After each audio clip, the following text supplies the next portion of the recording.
Hi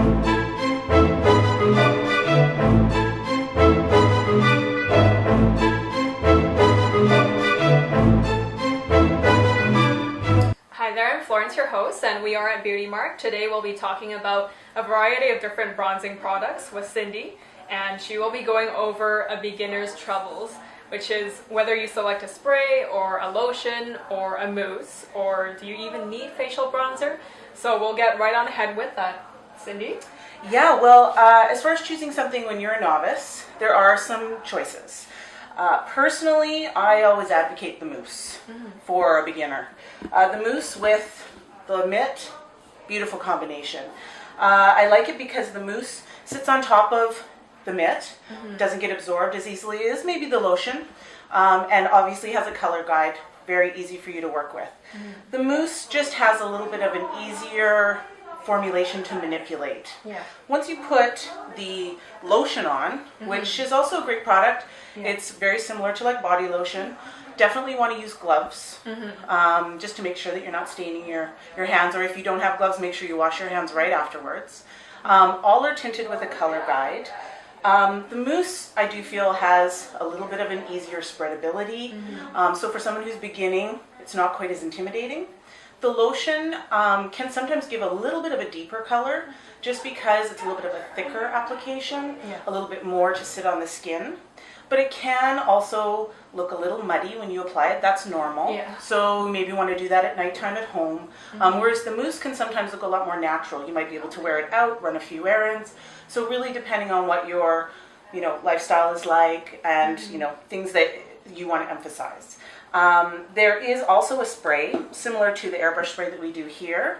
A little bit harder to control. I really like this product in addition to your original application of mousse or lotion.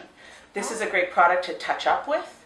I'm not as much of a fan of this as your initial application, only because it is a mist. It's a little bit harder to see where you're going to make sure that you've covered everything. The color guide can appear a little bit lighter at first, so it might be harder to make sure that you've covered everything completely.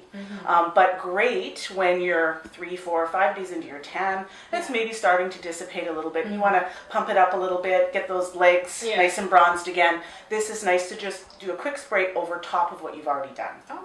And then there is face products as well.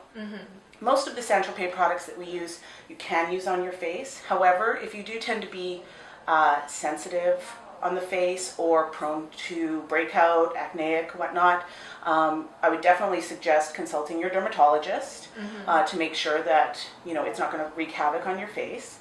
But they do have products that are meant for the face. So a little bit more thought has gone into refining the product for the face in general.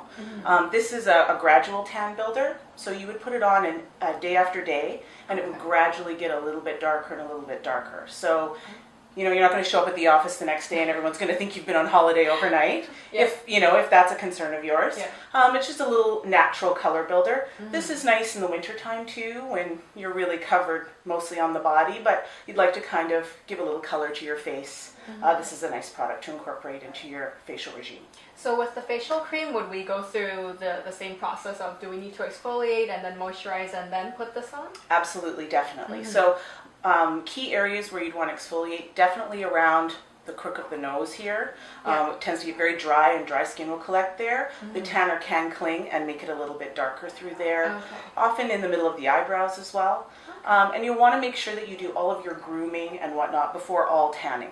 So shaving, getting your nails done or your feet done definitely would be a before you do this process. Sculpting eyebrows, having them waxed, any kind of lash treatments and whatnot would be better to be done beforehand. Okay, perfect. Well, thank you so much, Cindy, for all these great tips, and for all those beginners out there. We are stepping to the winter months where you start getting a little bit more pale. These are the products to go to. Thank you for your time, and stay tuned for our next segment. Thank you.